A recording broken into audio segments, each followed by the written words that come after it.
बेटा ये रहे सलीम सर के नोट्स जो मैंने आप लोगों के लिए बनाया है, देख सकते हो आप लोग, देखो। उसके बाद ये रहे आपके एमआर सर के नोट्स, ये भी मैंने आप लोगों के लिए बनाया है, ठीक है। दोनों ही सेम टॉपिक के ऊपर है, यानी कि बेसिक मैथ्स के ऊपर है। सुनो बेटा, जो भी फर्स्ट टाइम इस वीडियो को देख रहा है या फिर जो भी बच्चा इस वीडियो को देख रहा है, अगर उसने चैनल को सब्सक्राइब नहीं किया है तो please please please please please I request you channel को सब्सक्राइब कर देना। मैंने बहुत मेहनत करके आप लोगों के लिए नोट्स बनाए हैं, 2 अलग अलग टीचर्स के नोट्स बनाए हैं आप लोगों के कहने पे, आपको दिखाने के लिए, ताकि आपके मन में कोई डाउट ना हो, कोई कंफ्यूजन ना हो, पढ़ते टाइम कोई भी 1% वाला भी डर ना हो कि किससे पढ़े, क्या पढ़े, कैसे करे, क्या नहीं करे। तो प्लीज अगर आपको इस एफर्ट्स की थोड़ी सी भी कदर है तो प्लीज बेटा प्लीज प्लीज प्लीज सब्सक्राइब कर देना। आप लोग देख सकते हो, जैसे देखो ये वाला पेज था, इसमें थोड़ी सी गलती हो गई, मैंने फाड़ के फिर से लिखा पूरा का पूरा, क्योंकि मैं आपको एकदम बेस्ट से बेस्ट चीज देना चाहती हूँ। मैं फॉर्मेलिटी में कुछ भी नहीं देती हूँ। तो प्लीज हो सके तो चैनल को सब्सक्राइब कर देना और आगे और अपने दोस्तों के साथ भी शेयर कर देना। मुझे ना कभी कभी देख के बहुत दुख होता है कि जो फालतू की स्ट्रेटेजी वीडियोस बनाते हैं उनको आप लोग इतना प्यार देते हो, इतना सपोर्ट करते हो, और यहाँ पे मैं सच में कुछ ऐसा बनाने की कोशिश करी हूँ जिससे आप लोगों की हेल्प हो, और फिर सपोर्ट नहीं मिलता तो बहुत बुरा लगता है। तो please I request you subscribe कर देना, ठीक है बेटा। तो स्टार्ट करते हैं। अरे सुनो सुनो सुनो, तुम्हें क्या लगता है नीट का फिजिक्स सिर्फ फॉर्मूला रटने से हो जाएगा? चलो माना, अभी तक तो तुम्हें ये लगता था कि एक ना एक दिन तुम्हारी क्रश का मैसेज जरूर आएगा तुम्हारे पास सामने से, तुम इस इंतजार में जिंदगी बिता रहे थे। अब तुम्हें ये भी लगने लगा है कि नीट का फिजिक्स सिर्फ फॉर्मूला रटने से हो जाएगा? बेटा, कौन सी दुनिया में जी रहे हो? तुम्हें क्या लग रहा है फिजिक्स बिना मैथ्स के हो जाएगी? इम्पॉसिबल है, इम्पॉसिबल। फिजिक्स का हर चैप्टर, हर कॉन्सेप्ट, हर डेरिवेशन किसी ना किसी मैथ्स की छोटी बहन बड़ी बहन से जुड़ा हुआ है, और तुम लोग मैथ्स को देखते ही बोलते हो कि भाई मुझे तो बस कॉन्सेप्ट समझना है, कैलकुलेशन जाए भाड़ में। कैलकुलेशन को देख के तुम लोग इतना कैसे भाग सकते हो? खुद सोचो, कोई क्वेश्चन है, तुम्हें पता है कौन सा फॉर्मूला लगाना है, ठीक है, अब तुमने पूरा फॉर्मूला लगाया, तुमने पूरा का पूरा क्वेश्चन कर लिया, लेकिन अगर लास्ट में तुम्हें मैथ्स ही नहीं आती तो तुम कैसे आंसर निकालोगे? चलो एक दूसरा क्वेश्चन आया, तुम्हें पता है कि हाँ कौन सा कॉन्सेप्ट लगाना है, कैसे करना है, सब पता है तुम्हें, एकदम लास्ट तक कर चुके हो तुम, लेकिन अगर तुम सही आंसर ही नहीं निकाल पाए तो क्या फायदा है? देखो बेटा, एग्जाम में जो पेपर चेक करने वाला है ना तुम्हारा, उसे कोई मतलब नहीं है तुम्हें कौन सा कॉन्सेप्ट आता है, तुम्हें कौन सा फॉर्मूला आता है, उसे घंटा फर्क नहीं पड़ता इससे। उसे सिर्फ तुम्हारे करेक्ट आंसर से मतलब है। ये कोई तुम्हारा 12th का एग्जाम नहीं है कि कोई क्वेश्चन आया है थ्योरी वाला तो तुम्हें मार्क्स मिल जाएंगे, ठीक है, 3-4 स्टेप के भी मार्क्स तुम्हें मिल रहे हैं, ऐसा कुछ नहीं होगा नीट में। नीट में तुम्हें करेक्ट आंसर निकालना पड़ेगा, तो मैथ्स आनी बहुत जरूरी है। तो चलो एक एक करके देखते हैं कि वो कौन सी मैथ्स है जो फिजिक्स में घुस के बैठ गई है और तुम लोगों को डरा रही है। इन सब चीजों को तुम्हें इग्नोर नहीं करना। आज जो मैं तुम्हें नोट्स में दिखाने वाली हूँ, ये सारी की सारी चीजें तुम्हें अच्छे से आनी चाहिए। हेलो मेरे प्यारे प्यारे बच्चों, कैसे हो आप लोग? आई होप आप लोग बिल्कुल ठीक होगे और बहुत अच्छे से पढ़ाई कर रहे होगे। अच्छा हाँ, स्टार्ट करने से पहले एक रिक्वेस्ट करना चाहती हूँ कि प्लीज़ आप वीडियो को पूरा देखना, क्योंकि मैं बहुत सारी इंपॉर्टेंट बातें बताने वाली हूँ और मैं नहीं चाहती कि आप उन बातों को मिस करो, क्योंकि ये बातें पूरा साल आपके बहुत काम आने वाली है। देखो बेटा, नोट्स को बनाने का सबसे पहला रूल होता है कि नोट्स को सुंदर सुंदर बनाना है। सुंदर से मेरा मतलब ये बिल्कुल भी नहीं है कि आपको बहुत सारा स्पार्कल पेन खरीद के लाना है, ग्लिटर पेन यूज करना है, एक फैंसी सी कॉपी लेके आनी है। नहीं नहीं नहीं, नोट्स को बनाने के लिए आपको एक सिंपल सा रजिस्टर चाहिए, और आप अपना नॉर्मल जैसे ब्लैक पेन यूज करते हो, ब्लू पेन यूज करते हो, उसके अलावा 2 कोई भी एक्स्ट्रा पेन आप यूज कर सकते हो अपनी पसंद से, ठीक है जी। ऐसा मैंने क्यों बोला, क्योंकि देखो क्वेश्चन लिखो ब्लैक से, ब्लू से अपना आंसर लिखो, और कोई भी कॉन्सेप्ट है, फॉर्मूला है, तो उसको आप इन कलरफुल पेन से लिख सकते हो। इससे क्या फायदा है, देख सकते हो आप लोग, अलग से दिख रही है चीजें, ठीक है। जैसे ये लिखा है मैंने, इससे रिलेटेड क्वेश्चन यहाँ पे लिखा है, फिर ये लिखा है, इससे रिलेटेड क्वेश्चन यहाँ पे लिखा है, ये लिखा है, इससे रिलेटेड क्वेश्चन यहाँ पे लिखा है, ऐसे ही देखो ये लिखा, उसके बाद इससे रिलेटेड क्वेश्चन यहाँ पे लिखा। तो सोचो रिवीजन के टाइम पे कितना मजा आएगा, चीजें हमें अलग से दिख रही है, क्वेश्चन हमें अलग से दिख रहे हैं। अगर आप लोग सुंदर नोट्स नहीं बनाते हो तो पता है इसका क्या नुकसान है। देखो मान के चलो आप 2-3 महीने बाद इस चैप्टर को रिवाइज करने आए और आपने नोट्स को अच्छे से नहीं बनाया, ऐसे ही रफ में गंदा गंदा लिखा है, तो हो सकता है कि आपको अपनी हैंडराइटिंग ही समझ में ना आए। सोचो कितनी फ्रस्ट्रेटिंग चीज है कि आपको अपनी ही हैंडराइटिंग समझ में नहीं आ रही है। और दूसरा नुकसान ये है कि जब हमारे नोट्स उतने सुंदर नहीं होते तो हमारा उतना पढ़ने का भी मन नहीं करता। मान के चलो आपने बहुत मन बनाया है कि मुझे रिवाइज करना है ये वाला चैप्टर, उसके बाद जब आप नोट्स खोलोगे तो एकदम गंदा गंदा लिखा है, कोई भी चीज कहीं भी लिखी है, तो आपका ऐसे ही पढ़ने का मन नहीं करेगा। तो आपको ध्यान रखना है कि नोट्स आपके थोड़े अच्छे बनने चाहिए। अच्छे से मेरा मतलब बिल्कुल भी नहीं है कि बहुत सारे पेन यूज करो, सजाओ, ठीक है। अच्छे से मेरा मतलब है कि तमीज से लिखो, ठीक है। क्वेश्चन, आंसर, कॉन्सेप्ट, फॉर्मूला की चीजें आपको अच्छे से दिखे, ताकि आपका पढ़ने का मन करता रहे। क्योंकि देखो ऐसा तो नहीं है कि 3 महीने 4 महीने की बात है, पूरे साल की बात है। पूरे साल आपको इन नोट्स को यूज करना है, पूरे साल आपके नोट्स आपके काम आने वाले हैं, और नोट्स का बहुत इंपॉर्टेंट रोल होता है, ठीक है, इस जर्नी में। तो नोट्स को हल्के में नहीं लेना है, नोट्स को सुंदर बनाना है, ठीक है जी। नोट्स को बनाने का दूसरा रूल है कि कॉन्सेप्ट को पहले समझो, उसके बाद ही लिखो। एकदम डीपली समझो। जब सर पढ़ा रहे हैं तो देखो ये वाला ग्राफ ऐसे क्यों बना, ये वाला ग्राफ ऐसे क्यों बना, क्या ये चीज आपको समझ में आ गई, ये ग्राफ ऐसे क्यों बना, ये ग्राफ ऐसे क्यों बना।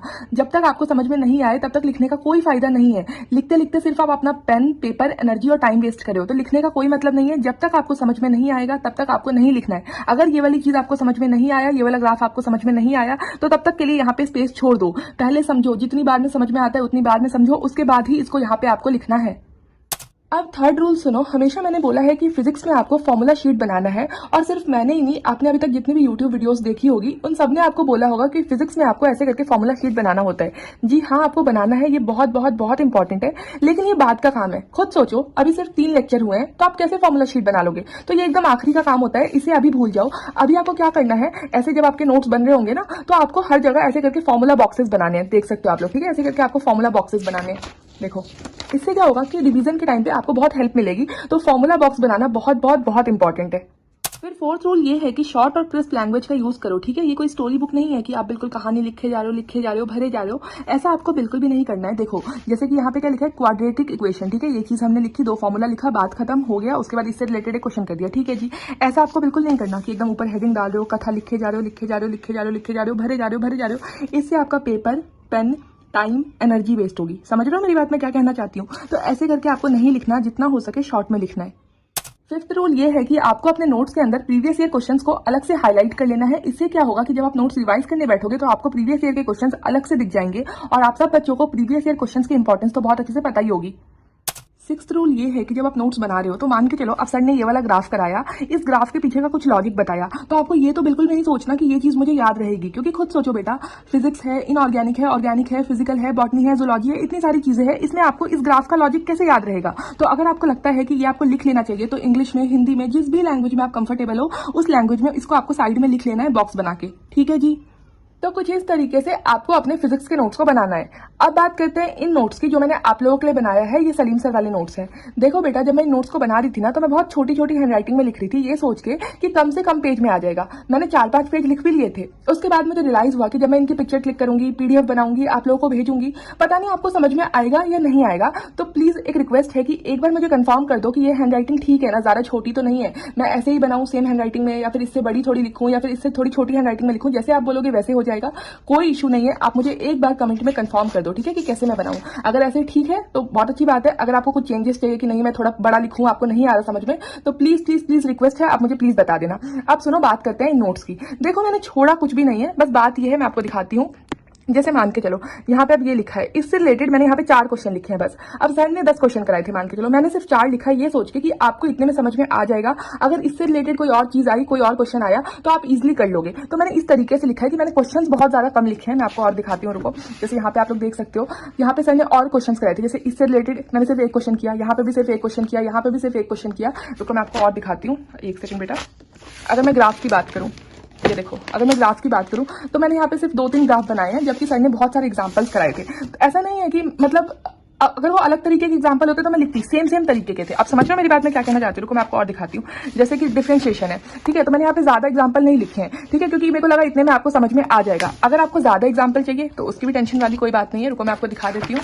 ये देखो, जैसे एमआर सर वाले नोट्स हैं, इसमें तो मैंने बहुत डिटेल में लिखा है। देखो, सब मैंने इस वाले नोट्स में तो इतना बनाया नहीं है, इस वाले में देखो पूरा ग्राफ बनाया है, फिर लिखा है हाँ डिफरेंशिएशन क्या होता है, एकदम डिटेल में, फिर रूल्स लिखे हैं, फिर उससे रिलेटेड देखो 1, 2, ठीक है, 1, 2, ये देखो 3, 4, फिर दूसरा रूल, फिर 1, 2, 3, 4, 5, 6, देखो कितने सारे, 7। उसके बाद देखो तीसरा रूल, उसके बाद देखो 1, 2। मैंने ऐसे करके इसमें तो मैंने बहुत डिटेल में भर के बहुत सारे क्वेश्चंस लिखे हैं, बहुत ही सारे क्वेश्चंस लिखे हैं। लेकिन इस वाले नोट्स को मैंने बहुत लिमिटेड बनाया है, क्वेश्चंस मैंने बहुत कम लिखे हैं। पर हाँ, कॉन्सेप्ट सारे हैं, फॉर्मूला सारे के सारे हैं, उसकी टेंशन वाली कोई बात नहीं है। एक भी चीज आपको ऐसा नहीं होगा कि नहीं मिलेगा, ठीक है, चाहे वो चेन रूल हो, बाइनोमियल हो, डिफरेंशिएशन हो, इंटीग्रेशन हो, ग्राफ हो, कुछ भी हो, है सब कुछ। लेकिन हाँ, जैसे कोई भी कॉन्सेप्ट है उससे रिलेटेड मैंने 1 या 2 या मैक्स 3 क्वेश्चन किया, उससे ज्यादा नहीं किया, बहुत कम क्वेश्चन किए। आप समझ रहे हो मेरी बात, मैं क्या बोलना चाहती हूँ।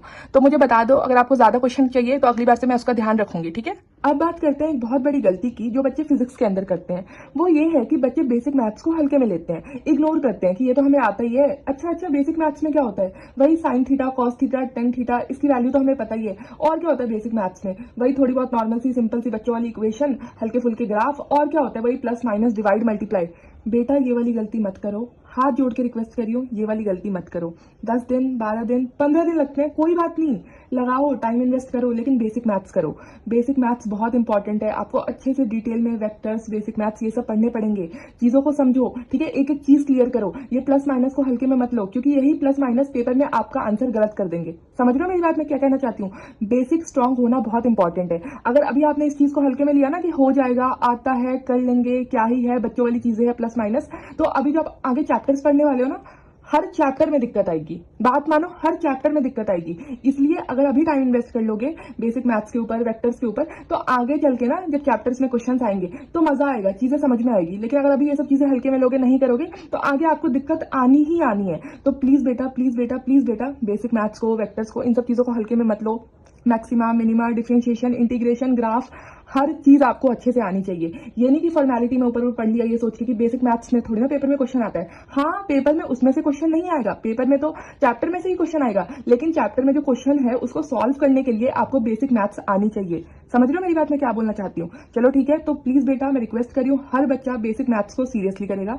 और हाँ, एक और बात देखो, मैंने जो ये नोट्स बनाया ना आप लोगों के लिए, आगे मैं और सारे चैप्टर्स के नोट्स बनाऊंगी, लेकिन इन नोट्स में से आपको नहीं पढ़ना। बहुत सारे बच्चे बोलते हैं हम इसको प्रिंट करा लेंगे, ये कर लेंगे, वो कर लेंगे। आपको ऐसी गलती नहीं करनी। अब आप लोग सोचोगे कि मैं ऐसा क्यों बोल रही हूँ कि मेरे नोट्स में से मत पढ़ना, अगर फिर मैंने नोट्स बनाई क्यों है? ध्यान से सुनो, ये वाला डाउट क्लियर करती हूँ। देखो, अपने नोट्स खुद बनाने चाहिए, उसकी बात ही अलग होती है। जब आप खुद से बनाओगे तो ना अलग लेवल की अंडरस्टैंडिंग होती है, आप समझ समझ के लिखोगे। जितना आप लिखोगे, प्रैक्टिस होगी, आपके दिमाग में खुद सेट होगा, आपको याद होगा, आपको खुद समझ में आएगा कि क्या चीज आपने कहाँ लिखी है, कौन सा ट्रिक आपने कहाँ लिखा है। अब बात आती है, अगर मैं ऐसा बोल रही हूँ तो मैंने नोट्स क्यों बनाए हैं, इसका रीजन सुनो। देखो, मैंने बहुत प्यार से, बहुत अच्छे से आप लोगों के लिए प्रॉपर नोट्स बनाए हैं। मैं हर चैप्टर के नोट्स दूंगी। इसका देने का पता रीजन क्या है? जो बच्चे को बिल्कुल समझ में नहीं आता है कि नोट्स कैसे बनाना होता है, क्या करे, क्या लिखना होता है, तो वो इन नोट्स से एक आइडिया ले सकता है। समझ रहे हो मेरी बात, मैं क्या कहना चाहती हूँ? इन नोट्स को आप उस तरीके से यूज कर सकते हो रिवीजन पर्पज से। जब आपको बिल्कुल समझ में नहीं आ रहा क्या लिखना है, आप सिस्टमैटिक तरीके से नहीं लिख पा रहे हो, आपको लिखने में दिक्कत हो रही है, या फिर किसी चैप्टर का बैकलॉग हो गया, तो आप आगे बढ़ते चलो, आपको कुछ टाइम बाद उस चैप्टर के नोट्स मिल जाएंगे। ठीक है, आपको आइडिया लग जाएगा कि नोट्स किस तरीके से बनाना है। आप पैनिक मत करो, आप मेरे नोट्स को यूज करो, पढ़ो, कोई दिक्कत नहीं है, लेकिन अपने नोट्स खुद बनाओ, अपने हिसाब से क्वेश्चंस लिखो, अपने हिसाब से कॉन्सेप्ट, फॉर्मूला, हर चीज अपने हिसाब से लिखो। किसी और के नोट्स से पढ़ना बहुत बड़ी बेवकूफी होती है। हाँ, ये नोट्स मैं आप लोगों के लिए बना रही हूँ, तो आप मेरे नोट्स में से पढ़ सकते हो। ऐसे किसी टॉपर वॉपर के नोट्स मत लिया करो। पहली बात तो ऐसे ऑनलाइन मत खरीदा करो कि हाँ वो उस नोट्स को पढ़ के टॉपर बन गया तो मैं भी बन जाऊंगी, ऐसा नहीं होता। हर बच्चा अपने में टॉपर होता है, तो अपने नोट्स खुद बनाओ, अपने नोट्स खुद डिजाइन करो, ठीक है, अपने खुद के टॉपर्स नोट्स बनाओ। लेकिन हाँ, मैं जो आपको नोट्स दे रही हूँ वो आप आइडिया के लिए यूज कर सकते हो कि हाँ इस तरीके से नोट्स बनाए जाते हैं। तो आप समझ रहे हो ना मैं क्या बोलना चाहती हूँ, और इसलिए मैंने आप लोगों के लिए नोट्स बनाया ताकि आपको एक आइडिया लग जाए कि हाँ ऐसे नोट्स बनाए जाते हैं, ताकि आप भी इस चैप्टर के एक्जैक्टली सेम नोट्स बना सको, लेकिन अपने तरीके से। अब बात करते हैं एक बहुत इंपॉर्टेंट चीज के बारे में। देखो बेटा, मैंने देखा है कि आप में से बहुत सारे बच्चे बहुत डर रहे होते हो, बहुत पैनिक कर रहे होते हो, बहुत कंफ्यूज पड़े रहते हो, यहाँ वहाँ पूछ रहे होते हो कि कौन से टीचर से पढ़ें, कौन से टीचर बेस्ट रहेंगे। मैंने बहुत बच्चों को देखा है और मैंने बहुत बार इस सवाल का जवाब भी दे दिया, लेकिन मैं थक गई, क्योंकि इतनी बार जवाब देने के बाद भी आप लोग इतना कंफ्यूज थे। मैंने सोचा नहीं, अब मेरे से तो नहीं हो पाएगा, तो मैंने सोचा जवाब देने से अच्छा मैं आपको नोट्स दिखा देती हूँ 2 अलग अलग टीचर के। इसके बाद आपका सारा कंफ्यूजन दूर हो जाएगा, आपको शांति भी मिल जाएगी। तो प्लीज थोड़ा पेशेंस रखना, एक बार नोट्स देखो, उसके बाद मैं आपको बताती हूँ क्या चीजें कहाँ थी, क्या चीजें कहाँ नहीं थी। सबसे पहले हम बात करते हैं एमआर सर के नोट्स की। देखो यहाँ पे इन्होंने टेबल बनाया है, ठीक है, थोड़ा पेशेंस रखना बच्चों, मैं आपको आराम आराम से दिखा रही हूँ। यहाँ पे देखो angle in term of radians, ठीक है, उसके बाद इससे रिलेटेड क्वेश्चन कराए हैं, उसके बाद सर ने ये सब लिखवाया है। देखते चलो आप लोग, बस देखते चलो, ठीक है, स्लोप ऑफ लाइन देखते चलो, क्वाड्रेटिक इक्वेशन, उसके बाद देखो देखते चलो, उससे रिलेटेड सर ने क्वेश्चन कराया है, उसके बाद लॉग, उसके बाद डिफरेंशिएशन, देखो कितने सारे क्वेश्चंस कराए हैं, ठीक है, देखो उसके बाद बेटा ये देखो, उसके बाद इंटीग्रेशन, ठीक है, ये देखो इंटीग्रेशन, उसके बाद यहाँ पे हमारा खत्म हो गया ये बेसिक मैथ्स, ठीक है, यहाँ से तो हमारा वेक्टर स्टार्ट है। अब अगर हम सलीम सर के नोट्स देखें तो यहाँ पे देखो, यहाँ पे ठीक है, यहाँ पे देखो, यहाँ पे भी वही radian two degree, degree into radian, ठीक है, देख सकते हो आप लोग, यहाँ पे भी वो 4 क्वाड्रेंट, ठीक है। उसके बाद देखते चलो आप लोग ग्राफ, ठीक है, देखो quadratic equation, binomial, differentiation, integration, chain rule, बड़ी सारी चीजें जो एमआर सर ने कराई थी। तो अब बच्चे क्यों कंफ्यूज होते हैं मुझे बताओ, सब कुछ कराया है, डिफरेंस क्या है बस खुद देखो। सर ने ज्यादा से ज्यादा ये वाली चीज पहले कराई होगी, उन सर ने 2 लेक्चर बाद कराई होगी। कॉन्सेप्ट सेम है, फॉर्मूला सेम लिखवाया है, क्वेश्चंस एक जैसे कराए हैं, सब कुछ सेम है, तो कंपैरिजन किस चीज का? बताओ मुझे किस चीज का कंपैरिजन है? क्या चीज तुम्हें परेशान करिए? मुझे बताओ एक बार कमेंट में, क्या चीज तुम्हें परेशान करिए टीचर चूज करने में? आपका सिर्फ एक ही मोटिव होना चाहिए, आपको इस वाले टीचर से समझ में आ रहा है या फिर आपको इस वाले टीचर से समझ में आ रहा है। आपको किसी और को नहीं देखना कि वो किससे पढ़ रहा है, आपको जिससे भी समझ में आ रहा है ना, आपको उनसे पढ़ना है और पूरा साल सिर्फ उन्हीं से पढ़ना है, क्योंकि दोनों ने सेम चीजें कराई है। एक भी चीजें किसी ने नहीं मतलब वो करा रखी कि इन्होंने नहीं कराई, इन्होंने करा रखी, या फिर इन्होंने करा दी, इन्होंने नहीं कराई, ऐसी कोई चीज नहीं है, दोनों ने सब कराया है। अब एक चीज और दिखाती हूँ, रुको। जैसे MR सर ने, दिखाती हूँ मैं आपको, एक सेकंड बेटा, एक सेकंड, देखो ये देखो, लॉक करा दिया। आपको सलीम सर के नोट्स के अंदर लॉक नहीं मिलेगा। अब बच्चे कंफ्यूज, सर ने तो लॉक कराया ही नहीं। अरे शांत शांत, इनका पढ़ाने का तरीका अलग है। क्या पता जब लॉक की बारी आए, लॉक का यूज आए, तब आपको सर लॉक सिखाए, तब आपको समझाइए ये वाली चीज। उन्होंने बेसिक मैथ्स में नहीं कराया, डजंट मीन कि उन्होंने छोड़ दिया है, उन्हें पता है उन्हें कब कराना है। तो टीचर को जज करने का आपको कोई राइट नहीं है। हम इतने बड़े नहीं हुए कि हम किसी टीचर को जज करें। आप समझो मेरी बात, मैं क्या कहना चाहती हूँ। दो टीचर्स को कंपेयर करने वाले गधे होते हैं, तो टीचर्स का कंपेरिजन बंद करो। टाइम बीत चुका है, टाइम बीत रहा है, कब आ जाएगा नीट का एग्जाम पता भी नहीं चलेगा। एक एक दिन बहुत कीमती है, अभी स्टार्ट करो, अभी स्टार्ट करो, अभी स्टार्ट करो। अभी भी अगर टीचर में कंफ्यूज हो तो भूल जाओ सिलेक्शन, ऐसे नहीं हो पाएगा। कड़वा बोल रही हूँ उसके लिए सॉरी, लेकिन सच बोल रही हूँ। दो नाव पे पैर मत रखो, एक टीचर को चूज करो, पूरा साल उनसे पढ़ो। अगर इन्होंने अभी लॉक नहीं कराया, ठीक है, सलीम सर ने, तो ये कराएंगे, शांति रखो, तुम इन पे भरोसा रखो। ये आज कराएंगे, कल कराएंगे, परसों कराएंगे, 4 महीने बाद कराएंगे, ये इनके ऊपर है, इनका हेडेक है। तुम्हें रोज जो काम मिलता है, नोट्स रिवाइज करने का, नोट्स बनाने का, DPP करने का, क्वेश्चन प्रैक्टिस करने का, प्रीवियस ईयर क्वेश्चन करने का, रिवाइज करने का, तुम सिर्फ उस पर फोकस करो। टीचर का काम टीचर तक रहने दो, उनको कंपेयर मत करो, बहुत गलत बात है ये। कोई भी डाउट है, कोई भी दिक्कत परेशानी है, नीचे कमेंट बॉक्स है, कमेंट टाइप करो, मैं जरूर जरूर जरूर रिप्लाई करूंगी। और लास्ट में एक बात बोलना चाहती हूँ कि मुझे पता है कि आप में से बहुत सारे बच्चों को फिजिक्स से डर लगता है, लेकिन खुद सोचो, जब सपना डॉक्टर बनने का है तो क्या डरना इससे? फिजिक्स से क्या डरना? मत डरो। अभी के अभी कमेंट में लिखो कि नीट 2026 में फिजिक्स में कितने मार्क्स लाने का मुझसे आप लोग प्रॉमिस करते हो। जल्दी बताओ कमेंट के अंदर, ठीक है? ये होगा तुम्हारा असली मैनिफेस्टेशन। अभी बताओ कौन कौन 160 प्लस, 170 प्लस या 180 लाने का सोच रहे? अभी के अभी मुझे कमेंट में बताओ, मैं कमेंट बॉक्स देख रही हूँ। चलो मुझसे प्रॉमिस करो। बाकी अपनी हेल्थ का ध्यान रखो, अच्छे से खाना खाओ, खूब सारा पानी पियो, क्योंकि हेल्थ बहुत इंपॉर्टेंट है। आप जितने ज्यादा हेल्दी रहोगे उतने अच्छे से पढ़ाई कर पाओगे। All the very best.